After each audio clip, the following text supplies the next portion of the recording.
반갑습니다. 주요 경제 소식과 테슬라 소식 살펴보겠습니다.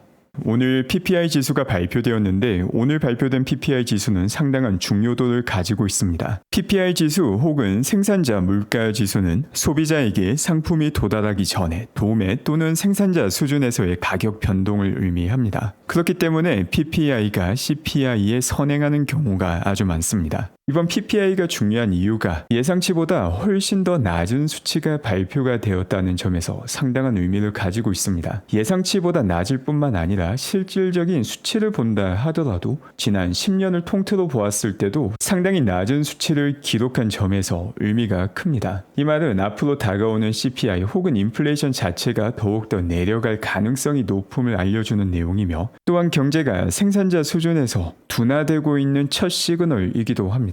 파월 같은 경우 인플레이션이 재발할 수 있기 때문에 기준금리 인하를 조심스럽게 접근해야 된다라고 주장을 하였지만 사실은 CPI가 계속해서 내려가고 있고 다가오는 CPI 역시 낮을 확률이 높음을 보여주며 동시에 기준금리 인하가 지연됨에 따라서 경기 둔화가 발생할 수 있음을 보여주는 지표가 확인된 것입니다. 그 밖에 트럼프 관세 협정은 계속해서 성과를 내고 있습니다. 오늘 같은 경우 인도에서 파격적인 제안을 받았다고 트럼프가 직접 밝히기도 하였습니다. 트럼프가 밝힌 내용을 보게 되면 인도가 미국 상품에 대해서 관세를 전혀 매기지 않는 방안을 제안했다고 밝혔습니다. 다만 인도 외교부 장관 같은 경우 인도와 미국 간 무역 협상이 진행 중이며 상호 이익이 되는 합의에 도달할 때까지 이에 대한 어떠한 판단도 시기상조라는 발표를 하기도 하였습니다. 이 내용을 바탕으로 보면 인도는 미국에게 사실상 0% 관세를 제안하였고 또 동시에 비슷한 수준 혹은 아주 낮은 관세를 요청한 것으로 보이며 최종적인 협상 결과가 조만간 나올 수 있을 것으로 보입니다. 영국, 중국에 이어 인도까지 의미 있는 무역 협정이 발표가 된다면 이는 증시의 랠리를 더 오랜 기간 동안 지속시킬 수 있는 힘이 되게 됩니다.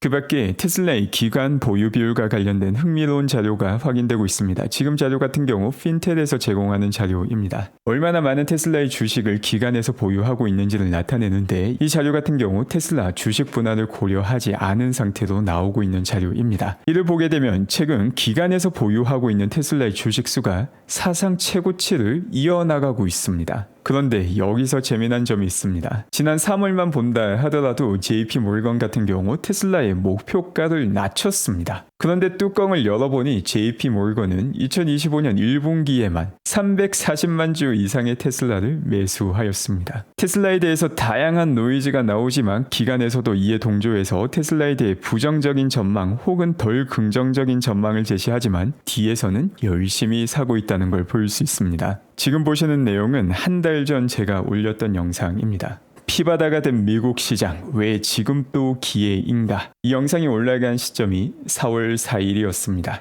그리고 4월 4일 나스닥 지수를 보게 되면 15,580이었습니다. 그리고 바로 다음날 트럼프 관세 전략 결국 극적인 타협이 일어난다라는 내용을 정리하였고 실제 그 다음날 트럼프는 상호 관세를 유예하는 발표를 합니다. 그리고 그 이후 우리 모두가 알고 있는 시장의 반등이 시작이 되었습니다. 제가 이 이야기를 하는 이유는 반등 타이밍을 맞추었다라는 이야기를 하고자 하는 것이 아닙니다. 나스닥 시장 전체를 보게 되면 시장이 조금 올랐을 때도 혹은 조금 내렸을 때도 긴 관점으로 보면 모두가 큰 기회입니다. 그런데 대부분의 사람들이 관심을 갖기 시작하는 시점 자체가 시장이 랠리를 하고 랠리가 어느 정도 진행된 다음에 관심을 가집니다. 그리고 이 랠리가 끝나며 시장이 하락하면 욕을 하며 손해를 보고 빠져나가는 경우가 많습니다. 하지만 조금 긴 관점에서 본다면 랠리가 어느 정도 진행된 상황에서 매수를 해도 혹은 시장이 하락을 한 상황에서 매수를 해도 긴 관점에서는 모두 다 좋은 매수 포인트였다는 걸 볼 수 있습니다. 바로 그것 때문에 피바다가 된 미국 시장이 이 시점에서도 기회였던 것입니다. 또 동시에 지금 이 시점에서도 여전히 긴 관점으로 투자를 할 수 있다면 기회인 것입니다. 이를 머리로 이해하는 것과 실제로 실천하는 것 사이에는 엄청난 갭이 존재합니다. 과거 몇십 년간의 데이터를 통해서 미국 시장 장기 투자의 높은 수익률은 검증이 끝이 난 상황이지만 그 장기 투자를 실천하기가 너무나도 힘든 것입니다. 저는 이를 가능하게 하는 유일한 방안은 스스로의 그릇을 키우는 방법이 유일한 답이라고 봅니다. 그리고 이 스스로의 그릇을 키우는 과정에서 뉴스에서 나오는 다양한 노이즈는 전혀 도움이 되지 않습니다. 지금 내용을 보게 되면 로이터에서 나온 내용인데 테슬라는 과거 차량을 리스할 경우 리스 기간이 끝나고 그 차량을 구매하는 조건을 제공해 주지 않았습니다. 바로 그 이유가 리스가 끝난 차량을 통해서 로보택시 서비스를 준비하고자 했기 때문입니다. 그런데 그 기간 동안 리스가 끝난 차량을 로보택시로 쓰기보다 오히려 중고차 판매를 통해서 테슬라가 큰 수익을 냈다라는 기사가 로이터에 올라옵니다. 마치 테슬라가 잘못된 행동을 한 것처럼 이야기를 하지만 테슬라는 중고차를 판매함으로써 그 기간 동안 오히려 더 높은 수익을 냈습니다. 특히나 리스가 끝난 차량을 그냥 파는 것이 아니라 소프트웨어 업데이트를 통해서 오히려 더 가치를 높였고 가치가 높아진 중고 차량을 판매함으로써 테슬라 어닝에 더 큰 기여를 했습니다. 테슬라라는 기업이 이윤을 극대화하는 결정을 내렸으며 이 과정에서 손해를 보거나 피해를 본 사람이 없음에도 불구하고 마치 큰 잘못이 있었던 것처럼 언론에서는 보도를 하고 있습니다. 그리고 비슷한 일은 아주 많이 일어나고 있습니다. 지금 보시는 내용은 CNN 기사 헤드라인입니다. 몇 달 동안 트럼프는 계란 가격이 급락했다고 거짓으로 주장해왔다. 그 허구가 갑작스럽게 현실이 되었다. 이게 얼핏 보면 코미디쇼에서나 나올 법한 이야기인데 실제 CNN 헤드라인입니다. 그 허구가 갑작스럽게 현실이 되었으면은 허구가 아니라 맞는 소리 아닌가요? 물론 과거에는 계란값이 비쌌는데 이제 와서 낮아진 거일 수도 있습니다. 그런데 계란 가격을 보면은 3월 초부터 벌써 많이 내렸습니다. 한동안 미국에서는 높은 계란 가격 때문에 이 계란이 큰 이슈였죠. 그리고 이제는 5월 중순인데 3월 초에 벌써 급히 내려갔던 계란 가격을 가지고 이런 어처구니 없는 헤드라인을 만들고 있습니다. 과거에는 텔레비전을 보고 바보 상자라고 이야기를 했습니다. 그리고 그 말은 지금 또 일부 사실입니다. 바로 헛소리를 하는 다양한 뉴스가 텔레비전을 통해서도 여전히 송출되고 있기 때문입니다. 단순히 뉴스에서 전달하는 내용을 아무 생각 없이 받아들이게 되면 눈 뜨고 바보가 되는 세상이 되었다는 걸 잘 볼 수 있습니다. 그 밖에 지난 4월 기가 상하이 테슬라 생산량 수치가 확인되었습니다. 지난 4월 생산량 수치를 보게 되면 6만 2천여 대로 지난 4월 기가 상하이 전체 판매량이 5만 8,400여 대인 이유가 설명이 되고 있습니다. 지금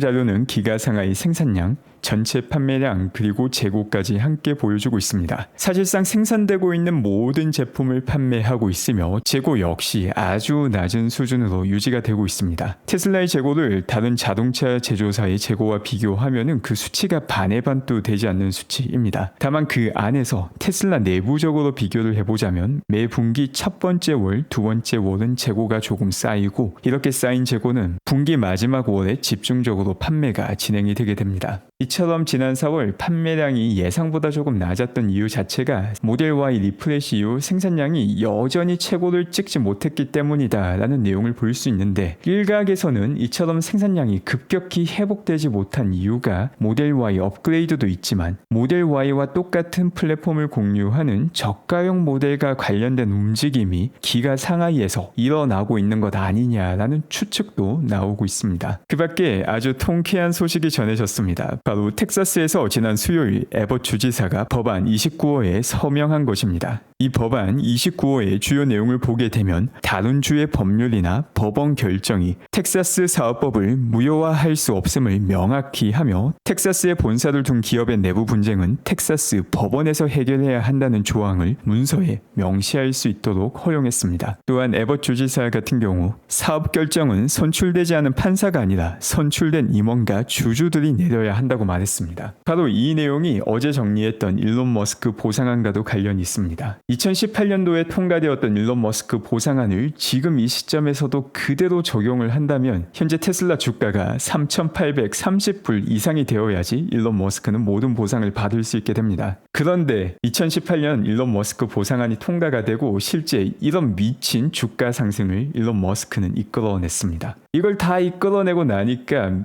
코스프레 판사 맥코믹이 일론 머스크의 보상을 취소합니다. 그리고 일론 머스크는 주총을 통해서 이 보상안을 다시 통과시켰는데 맥코믹은 그래도 취소라고 이야기를 합니다. 이후 테슬라는 델라웨어를 탈출하여서 법인을 텍사스로 이전하였고 테슬라뿐만 아니라 상당히 많은 기업이 델라웨어의 법인 사법 리스크 증가로 인해서 델라웨어를 탈출하고 있습니다. 그리고 텍사스 같은 경우 델라웨어 코스프레 판사가 헛소리를 한다 하더라도 그런 헛소리는 신경 쓰지 않고 텍사스 내에서 이 모든 것을 해결할 수 있다고 발언한 것입니다. 특히나 주지사가 한 말은 사실상 코스프레 판사 맥코믹을 저격한 말이 되기도 합니다. 이를 보게 되면 이 세상 모든 것들의 작용과 반작용이 잘 작동하고 있음을 볼 수 있습니다. 지금 보시는 내용은 매년 설치되고 있는 태양광 패널과 매년 국제에너지기구에서 예상한 미래 태양광 패널 설치량입니다. 이 예상량을 보게 되면 실제 그해 태양광 패널 설치량을 바탕으로 아주 보수적으로 접근하고 있는데 실제 태양광 패널 설치량을 보게 되면 기하급수적으로 증가하는 S커브를 타고 있습니다. 2022년은 252기가와트를 달성하였으며 2023년은 392기가와트인데 2024년은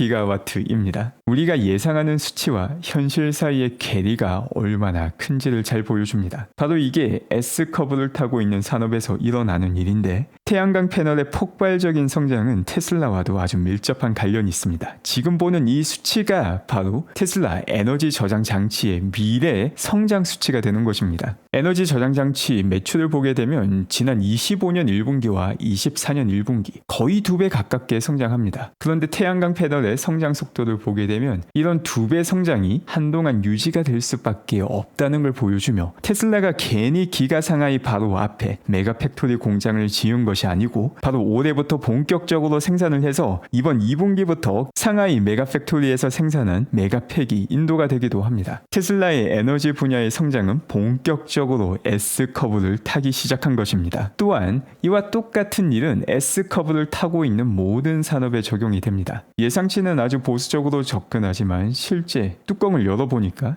미친 듯이 성장하는 모습. 이게 바로 전기차 시장입니다. 이런 S커브를 타는 도중에 한 분기 혹은 1년 정도는 조금 성장량이 낮아지거나 혹은 작년 대비 감소가 있을 수 있지만 이를 3년, 4년으로 넓혀서 보게 되면 이 S커브는 아주 명확해집니다. 그리고 이 S커브를 곧 타게 되는 분야도 존재합니다. 바로 테슬라의 옵티머스입니다. 모두를 충격의 도가니탕으로 빠뜨렸던 댄싱 머신 옵티머스와 관련해서 흥미로운 내용이 확인되기도 하였습니다. X를 통해서 테슬라 뉴스님이 공유해 주신 내용인데 얼마 전 확인된 춤추는 옵티머스의 어깨와 현재 만들고 있는 젠3의 어깨를 보게 되면 그 디자인에서 차이가 난다는 걸 볼 수 있습니다. 이 말은 테슬라의 엄청난 성능 개선이 하드웨어 개선이 아닌 소프트웨어 개선만으로 이루어진 것이고 젠3가 나오게 된다면 이제는 춤을 잘 추는 정도를 떠나서 정말 브레이크 댄스를 시작하게 될지도 모르는 미래가 기다리고 있는 것입니다. 그 밖에 일론 머스크 역시 아주 재미난 내용을 공유하였습니다. 현재 펠로 알토에서는 옵티머스가 항상 사람들 사이를 공존하며 일도 함께하는 상황이 펼쳐지고 있는데 여기에 대해서 일론 머스크가 사실임을 확인하였습니다. 처음에는 조금 어색하게 느껴졌는데 조금만 시간이 지나니까 로봇과 사람이 같은 공간에서 함께 일을 하는 게 자연스럽게 느껴지게 되었다라는 이야기까지 합니다. 테슬라라는 기업은 최소 4개 이상의 S커브를 동시에 타고 있습니다. 벌써 현재 진행형인 S커브도 있고 S커브의 초기에 도달한 비즈니스도 있으며 미래에 다가오는 S커브 역시 존재합니다. 또한 미국 시장의 장기 투자 수익률은 검증이 끝난 분야입니다. 장기적으로 투자하면 수익을 볼 수밖에 없는 시장에서 4개 이상의 S커브를 타고 있는 기업이 테슬라입니다. 테슬라 투자의 중간 과정이 결코 쉽지 않기 때문에 모두에게 투자를 추천할 수 없는 기업이 테슬라이기도 합니다. 하지만 만약 이 중간 과정을 견뎌낼 수 있는 사람이 테슬라에 장기 투자를 하게 된다면 그 수익률은 그 어떤 기업보다 높을 수 있다고 봅니다. 오늘 또 함께 해주신 분들 감사드리며 즐거운 하루 되시기 바랍니다.